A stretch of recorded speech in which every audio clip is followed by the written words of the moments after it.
Hello everyone. In this video, I want to talk about some derivative rules. So there are several rules that you need to follow when you take the derivatives. So let's consider the rule number one.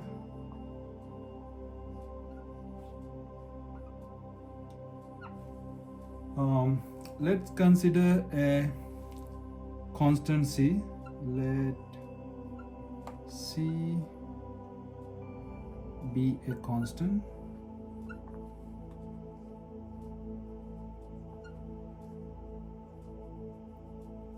We want to take the derivative of this constant c with respect to x. So we can write it down as d over dx.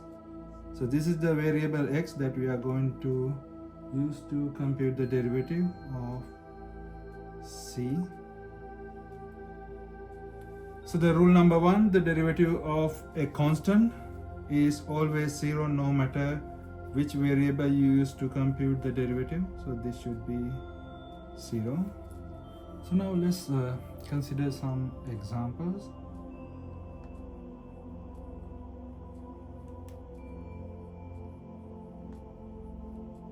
So example number one, I want to compute the derivative with respect to x of 300. So 300 is a constant, so we want to take the derivative with respect to x.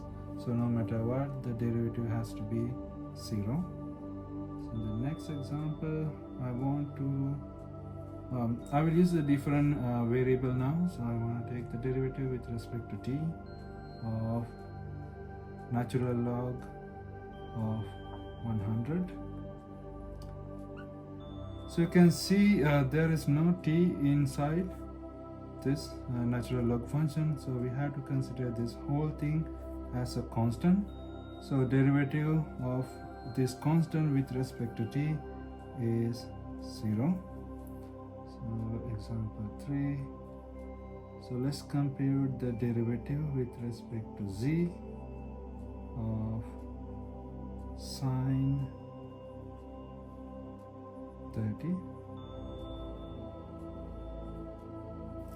So sine 30 again, so inside the sine function, so we have only 30, there is no z variable involved, so which means we consider this whole thing as a constant, so the derivative is 0.